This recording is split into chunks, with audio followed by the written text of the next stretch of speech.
अस्सलाम वालेकुम, welcome to the course again. आज हम पढ़ेंगे एयर पोल्यूटेंट्स। तो पहले तो पोल्यूटेंट्स के बारे में पढ़ते हैं। पोल्यूटेंट्स जो है वो ऐसे एजेंट्स होते हैं जो कि कंटिमिनेट करते हैं एयर को, और ब्रीथ के लिए वो फिर सूटेबल नहीं रहता। यानी ब्रीथ जो है उसमें आप सांस नहीं ले सकते अच्छी तरह से, या सांस लेना जो है वो मुज़र सेहत हो सकता है। तो इस उन एजेंट्स को क्या कहते हैं? पोल्यूटेंट्स। और वो अगर एयर को कर रहा है तो वो एयर पोल्यूटेंट्स कहलाते हैं।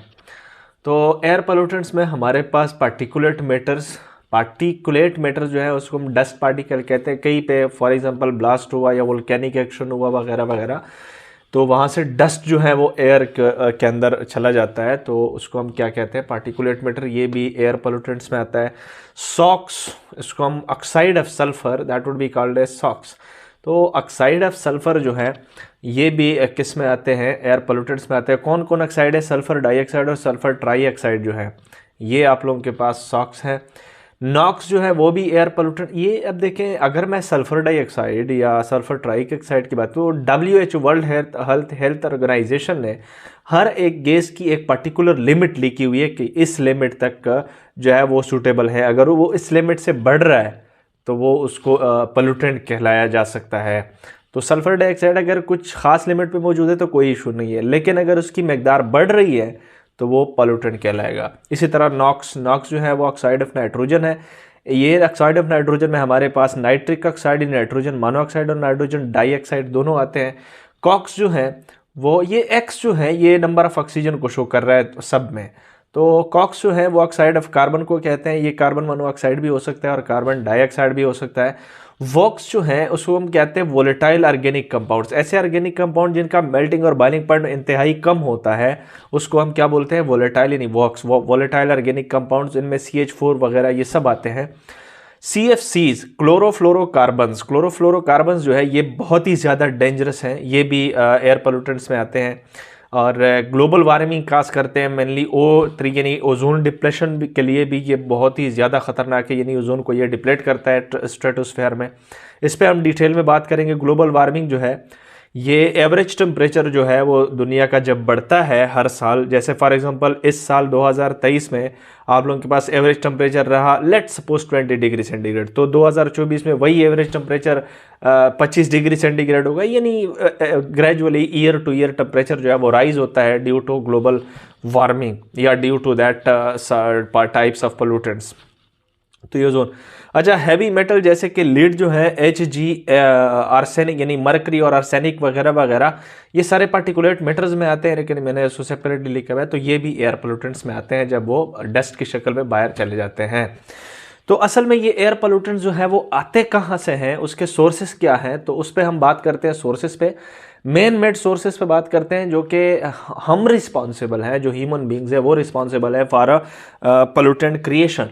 तो इनको हम एंथ्रोपोजेनिक सोर्सेज भी कहते हैं। तो बर्निंग जो है, अब फॉर एग्जांपल आप कोई गैस बर्न कर रहे हैं in the presence of oxygen, तो मैंने इस कंबस्टन पे डिटेल वीडियो बनाई हुई है। वो जो मैकेनिज्म है वो भी मैंने किया हुआ ऑर्गेनिक केमिस्ट्री के अंदर।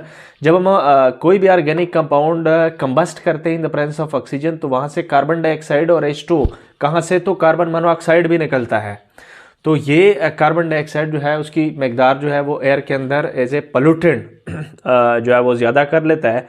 तो बर्निंग तो हम कर रहे होते हैं ना, सल्फर को अगर हम बर्न कर रहे हैं ऑक्सीजन के साथ, तो सल्फर डाइऑक्साइड और सल्फर ट्राईऑक्साइड के बहुत चांसेस है कि वो निकल जाए। तो सॉक्स जो है वो सल्फर कंटेंट की बर्निंग से आता है।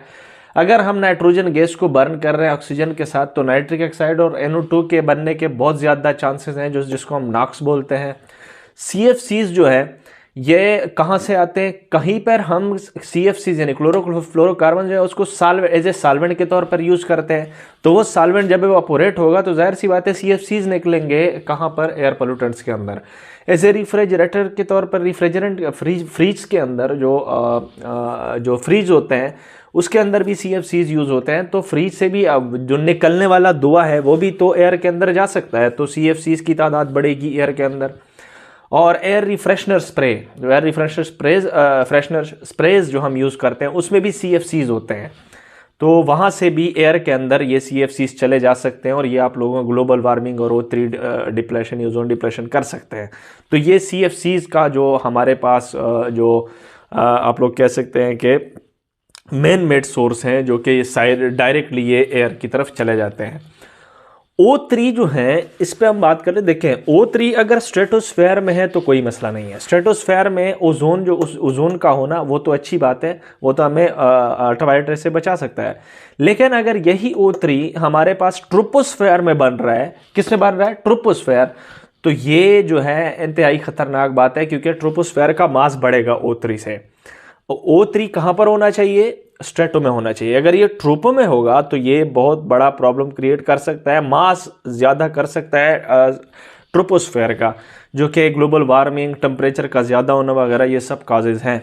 कहाँ पर पैदा होता है? देखिए, जब हम ऑक्सीजन को किसी लैब में, ऑक्सीजन मालिक्यूल को शॉक करते हैं, शॉक दे देते हैं, तो ये O3 में कन्वर्ट हो जाता है। जैसे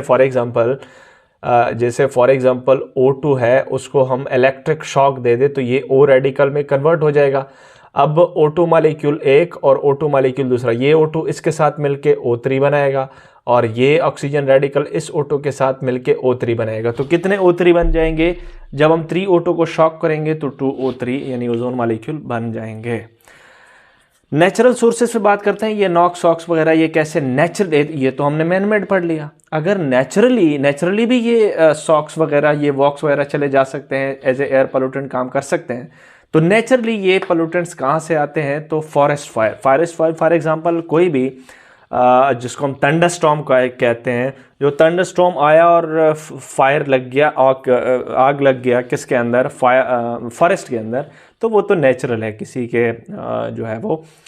तो फॉरेस्ट फायर, वहाँ से आप लोगों के ऑर्गेनिक कंटेंट जो है वो जल जाएगा। नॉक्स सॉक्स वगैरह वगैरह, ये सारे organic compounds, carbon monoxide, carbon dioxide, ये सब के निकलने के चांसेस होते हैं जब हमारा फॉरेस्ट फायर हो जाता है। तो वहाँ पर तो प्लांट जल रहे होते हैं, प्लांट के अंदर ऑर्गेनिक कंपाउंड है, तो वहाँ से कार्बन मोनोऑक्साइड और कार्बन डाइऑक्साइड निकलने के चांसेस हैं। वोल्केनिक एक्शंस आप लोगों ने पढ़ा होगा, जब हमारे रॉक्स जो हैं वो बनने शुरू हो जाते हैं, उसके अंदर जो लावा है वो भड़कना शुरू हो जाता है, तो वहाँ पर बहुत सारा डस्ट पार्टिकल, और तो वहाँ पर हमारे पास सॉक्स जो हैं स्पेसिफिकली सल्फर डाइऑक्साइड और सल्फर ट्राइऑक्साइड के निकलने के चांसेस होते हैं। दो नॉक्स भी और कार्बन डाइऑक्साइड, कार्बन मोनोऑक्साइड के भी जलने के चांसेस होते हैं जब हमारा वोल्केनिक एक्शन होता है, लावा पड़ता है। टर्माइट्स जो हैं, ये आप लोग कह सकते हैं कि ऑर्गेनिजम्स, बहुत कीड़े मकोड़े आप लोग कंसिडर कर सकते हैं। तो टर्माइट्स जो हैं या फिर काउज हैं, उसका ऑर्गेनिक जो वॉक्स हैं, यानी आप लोग कह सकते हैं कि जो काउज वगैरह हैं, टर्माइट्स हैं, कीड़े मकोड़े हैं, उससे क्या निकलता है? एक गैस निकलती है एज ए डिस्चार्ज मटेरियल, जिसको हम CH4 मीथेन कहते हैं। तो ये भी वॉक्स की मिकदार को बढ़ाने में हमारे पास नेचुरली कौन करता है? वॉक्स को ज़्यादा कौन करता है? टर्माइट्स, काउज वगैरह, उसके जो एक्सक्रीटेड प्रोडक्ट हैं। इलेक्ट्रिक शॉक्स जो हैं, थंडरस्टॉर्म नेचुरली आया और उसने नॉक्स की प्रोडक्शन कर दी, नाइट्रोजन डाइऑक्साइड या नाइट्रिक ऑक्साइड, नाइट्रोजन मोनोऑक्साइड। तो इलेक्ट्रिक शॉक जो है, यानी थंडरस्टॉर्म जो है, ये भी आप लोगों के पास नेचुरल सोर्स हैं इन चीज़ों का, यानी ये जो एयर पॉल्यूटेंट्स है उसको एयर के अंदर ज़्यादा करने के लिए। तो ये आप लोगों के पास सोर्सेज थे, मैन मेड और नेचुरल, जो कि ये एयर पॉल्यूटेंट को ज़्यादा कर रहे हैं। तो आई होप समझ आ गया होगा। Thank you.